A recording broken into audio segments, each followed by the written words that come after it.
একটা সময় আসবে যখন তুমি খুব একা হয়ে যাবে।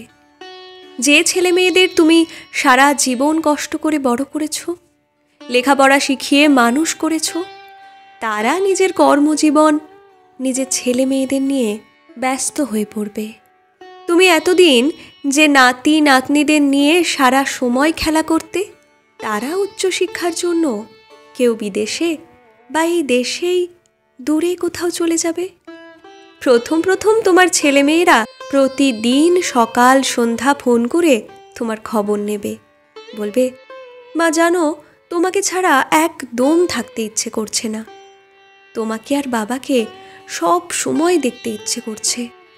এমনকি তারা ভিডিও কল করে তোমাদের সাথে কত কথা বলবে, তোমাকে তাদের নতুন বাড়ির ছবি পাঠাবে, বাবা মায়ের জন্য ফ্ল্যাটের কোন দুটো রুম আলাদা করে রেখেছে তাও দেখাবে। আর বলবে, মা তুমি বাবাকে নিয়ে চলে এসো না, এখানে আমাদের সঙ্গে থাকবে, তোমারও যেতে মন চাইবে, দু একবার ঘুরেও আসবে 2-4 দিন থেকে। তারপর যোগাযোগ কমতে শুরু করবে কোনো এক অজানা কারণে। সপ্তাহে একবার করে তাদের কল আসবে, আর তুমি অধীর আগ্রহে অপেক্ষা করে থাকবে ওই দিনটাতে কথা বলার জন্য। এই দিনটাও একদিন 1 মাসে বা তারও বেশি দিনে পরিবর্তিত হবে। তখন ওই বছরে একদিন নাতি নাতনিদের জন্মদিনের অনুষ্ঠানের জন্য ডাক পাবে। গিয়ে দেখবে ছোট্ট ছোট্ট যে নাতি নাতনিদের নিয়ে তুমি সারা দিন মেতে থাকতে, তারা খুব একটা তোমার সাথে মিশছে না। তারা ব্যস্ত তাদের বন্ধু বান্ধবদের নিয়ে। তোমার কাছে যে মিউজিক অসহ্য, সেই মিউজিক উচ্চ স্বরে চালিয়ে নাচছে। তোমার নিজের ছেলে কিংবা মেয়েও তাদের অফিস কলিগদের নিয়ে ব্যস্ত। 4 ঘন্টা বসে থাকার পর হঠাৎ করে তোমার ছেলে এসে বলবে, মা তুমি আর বাবা একটু সময় করে খেয়ে নিও, দেখতেই তো পাচ্ছ কত ব্যস্ত আমি। রাতে ঘুমানোর সময় দেখবে যে দুটো রুম মা আর বাবার জন্য এতদিন তোমাকে ভিডিও কলে দেখাতো, সেই রুম দুটোতে ওদের কোনো নিকট আত্মীয় তাদের বউ বাচ্চা নিয়ে ঘুমোচ্ছে।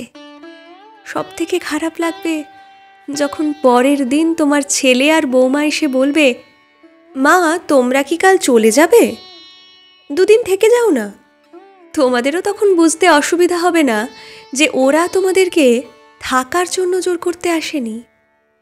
গ্রামের বাড়িতে ফিরে এসে যখন দেখবে পাশের বাড়ির সবজি দোকানি কিংবা রাজমিস্ত্রি তার বাবা মায়ের সঙ্গে রাতের খাবার খেয়ে একসাথে টিভি সিরিয়াল দেখছে, তখন তুমি ভাববে ছেলে মেয়েদের দূরে সরে যাওয়ার কারণটা উচ্চশিক্ষায় শিক্ষিত করা নাকি তাদের ভালো চাওয়া। সেই ভাবনার উত্তর অনেক রকম হতে পারে। সে কথা আজ নাইবা বললাম। শুধু এটুকু মনে রেখো, প্রত্যেক বাবা মা তাদের জীবনে 2 বার স্যাক্রিফাইস করে। একবার নিজের ছেলে মেয়েকে মানুষ করার জন্য বাড়ি ছেড়ে বিদেশে কিংবা দেশেই দূরে কোথাও কর্মজীবন কাটায়, আরেকবার তাদের ছেলের ছেলে মেয়েদের জন্য তাদেরকেই দূরে থাকতে হয়। এটাই জীবনের রীতি। জীবনে কাউকে এগিয়ে দিতে এই রীতি মেনে চলতেই হবে। হয়তো এটা উচ্চশিক্ষার আশীর্বাদ।